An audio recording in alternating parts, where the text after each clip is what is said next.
those whom he has foreknown, he has also predestined to become conformed to the image of his Son, that he should be the firstborn among many brethren. Thank you for joining in. We are continuing our reflections on Romans 8, verse 29, about how we are predestined to be conformed to the image of God's Son come in the flesh. And this, of course, this predestination sometimes is a very thorny subject when we discuss the notion of predestination. And the notion of predestination, according to Blessed John Duns Scotus, also St. Thomas Aquinas and the Catholic Church in general, is not one of just God writes our name in the book of life, and if you're predestined, you're scot-free and don't have to worry about anything. No, the notion of predestination is one of a balance of grace and freedom, that God foresees our freedom, and he predestines us to grace and glory with the knowledge that we will cooperate. So he has a foreknowledge of our free will cooperation with his grace. In this vein, it's important because Jesus himself taught us that many are called, but few are chosen. And this, distinction of those who are called, those to whom God extends his grace to, they are many, but few are chosen in the sense that God recognizes that very few will correspond to that grace. And so those who he sees, foreknows, will correspond to his grace. He gives the grace of predestination. He inscribes them in the book of life.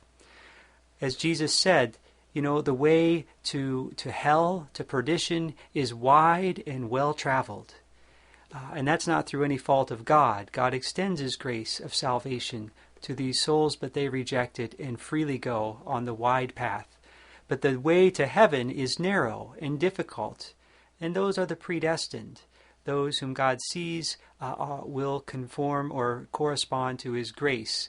Now this means two things that we have to keep in mind. One is that those who go to hell, those who end up in eternal perdition with Satan and all the angels burning in the fire for all eternity, it's not God's fault.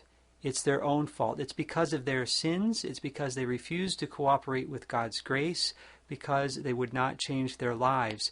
Anybody that goes to hell is condemned on his own 2 feet, on the grounds of his own personal actions that he freely committed and chose to follow.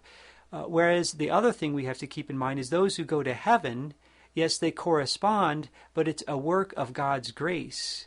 So those who go to heaven, it's thanks be to God that they are in heaven. His mercy, his love endures forever. And this is a tremendous thing to keep in mind. So again, it's not that God doesn't extend his grace to those who end up in hell. It's that they sin and they reject his love, reject what could have been their predestination in Christ, whereas those who end up in heaven, the chosen, have been given this grace and corresponded to that grace. And what a great gift that will be, to be with God in heaven for all eternity, adoring the Most Holy Trinity and union with Jesus and Mary and all the angels and saints, where there'll be no mourning or weeping, pain or sorrow or death or hatred or any of that anymore. So this is a confirmation for us, again, of this primacy of Christ.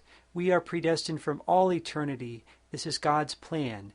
We are predestined to be conformed to the image of Jesus Christ, his beloved Son, that he might be the firstborn amongst many brethren. Let us try to correspond to that grace, and let us continue to meditate on this wonderful gift of God come in the flesh to raise us up to himself. God bless you. Ave Maria.